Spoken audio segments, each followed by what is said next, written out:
Hello everyone, I'm Jen and I make useful English Lit study videos on Shakespeare, poetry, fiction, literary ideas and more to help you become a literary expert. Piece of letter stuck in my teeth.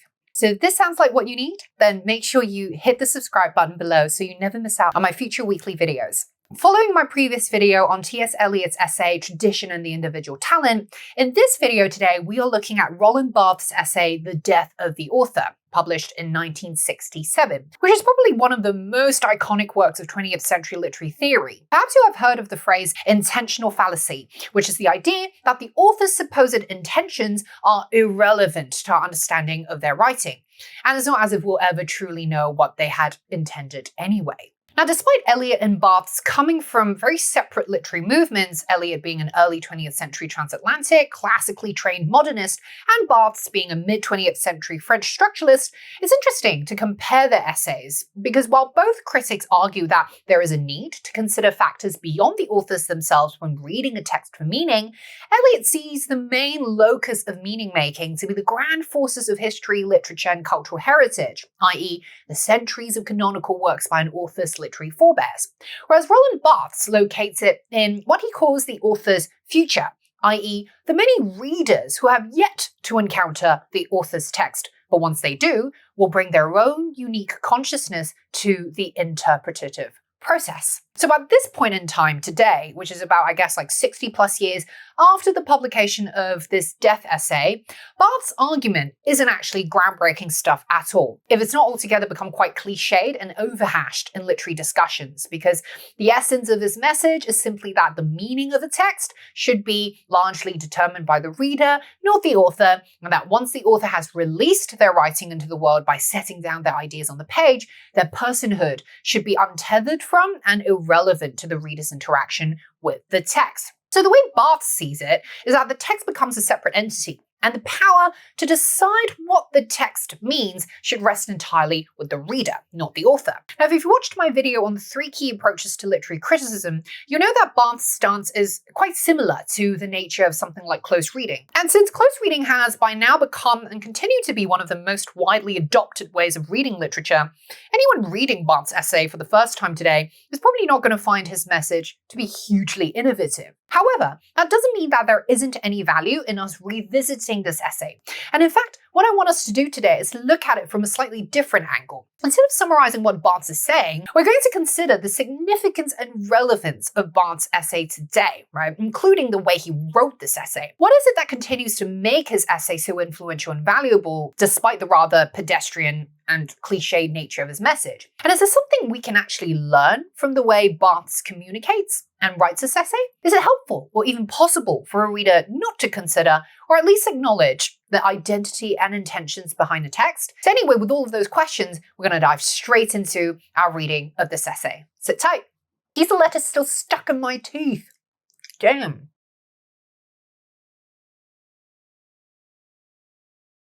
Now, the first thing to clarify about Barthes' essay is that he makes 2 arguments. There's obviously the most famous one that everyone remembers, which is the removal, or what he calls death, of the author as a factor of consideration when reading a text. But there's also the other important claim when Barthes asserts that a text is not a line of words releasing a single theological meaning, the message of the author God, but a multidimensional space in which a variety of writings, none of them original, blend and clash.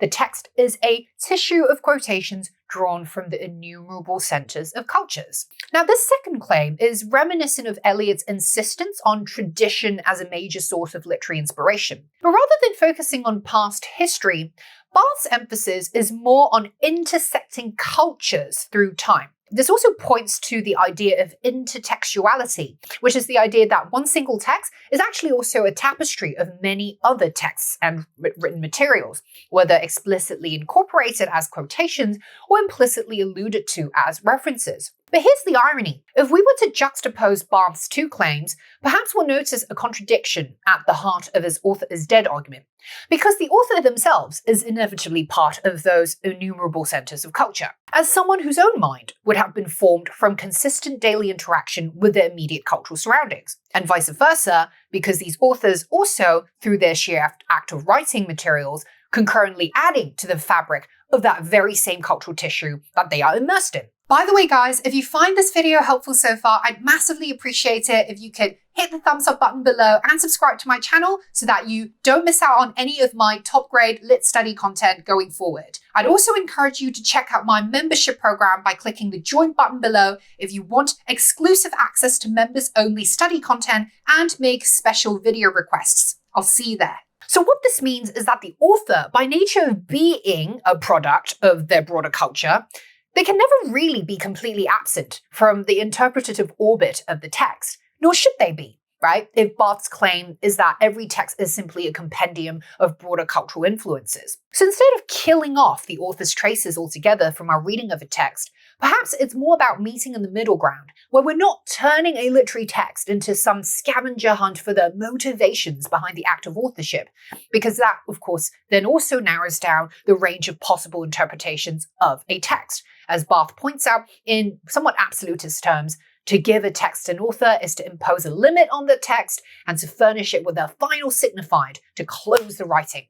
But instead, perhaps what's more rewarding for the reader is to consider how the author's own life experiences might have informed the way they wanted to reshape and reenact or communicate their cultural internalization through creative expression. To boil it all down then, Barthes's point is that any text, despite being written by an individual, the author, shouldn't be regarded as a mirror of that individual's own life or a vessel for that individual's egoistic projections. Which isn't to say that the author's biography shouldn't matter at all to our understanding of their writing. It does. But just that it should never be the primary source of focus for the interpretative process.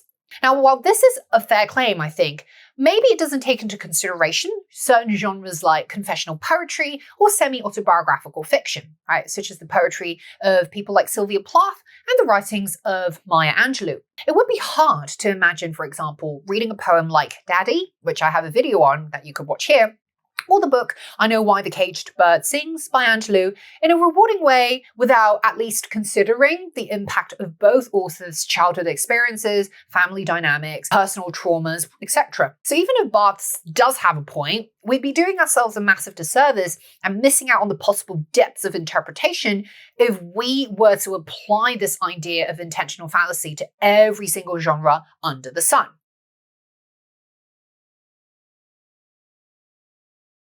But putting Barthes' argument aside, let's change tact and take a look at his style. Why does he adopt such an extreme, trenchant tone in his essay? Almost a bit combative, right? Especially since the issue seems a bit disproportionate to the emotional language that he uses. His argument is very much black or white, either or, you versus me. There's either the author or there isn't. The birth of the reader can only happen with the death of the author, etc. And more importantly, what does Barthes' polarizing register and the longevity of his essay in literary circles suggest about the broader impact of language and tone on the general public readership, Now, if you recall, we've established that Barthes' argument actually isn't all that original, and that he was largely making this author is dead claim at a time when literary criticism throughout early to mid-20th century had been pretty much dominated by biographists, more so in French circles with people like Charles-Augustin Sainte-Beuve and Hippolyte Taine, and then you have English moralists like F.R. Leathers, and to some extent as well, psychoanalysts like Freud and Jung, all of whom championed approaches to reading that centered heavily on the author's own life experiences, values, psyche, whatever. But it's also worth considering that Barthes' essay was actually published during the 60s counterculture movement,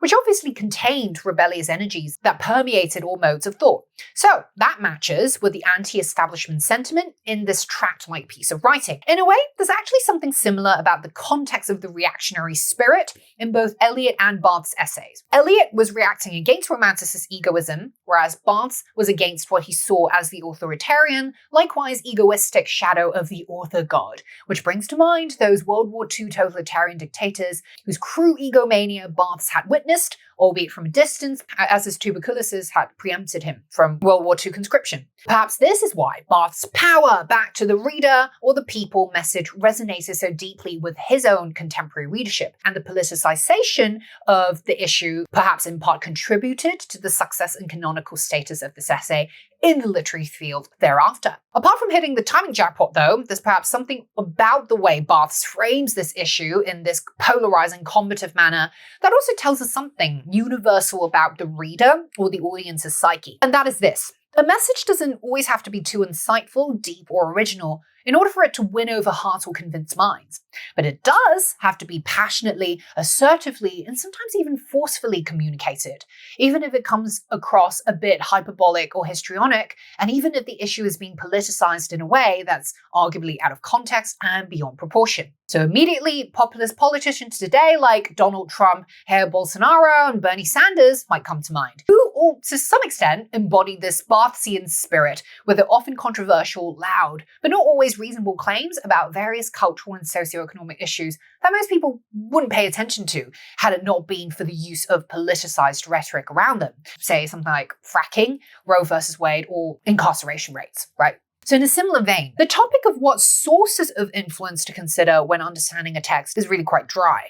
But by politicizing it into some imaginary power struggle between the author and the reader, or metaphorizing the relationship between the author and the reader with some quasi-existentialist imagery like birth versus death, Barthes succeeds in securing the attention that he had needed to make his agenda heard, both in his own time and far beyond into today. And there you go, everyone. I hope you found my views on this Death of the Author essay insightful and that it has inspired you to consider and challenge the implications and significance of writing in literary theory. Always remember that it is more than okay to push the envelope and be a little bit more daring with the way you think about literary theory. The point is never to blindly agree with whatever a literary figure says, no matter how prominent they may be. The most important thing is to always exercise your own critical thinking about whether or not you think what someone says makes sense, or if what they say is even relevant to all situations and for all times, as well as what you personally think about the topic, which is always the most important. So for your next video, I recommend that you watch my analysis of T.S. Eliot's essay, Tradition and the Individual Talent, which is a super interesting and rewarding text for you to compare your reading of Barth's essay with. And you can check that out right here. Hit that thumbs up button below if you found this video helpful so that YouTube will know to spread it to more passionate lit learners like yourself, and that you can encourage me to keep making these useful lit videos for you in the future. Please do subscribe and click on that bell notification icon so you don't miss out on any of my future weekly videos. You can also consider joining my membership program for exclusive video requests and essay review perks. And check that out by clicking the join button. And as always, I will see you in the next one. Bye!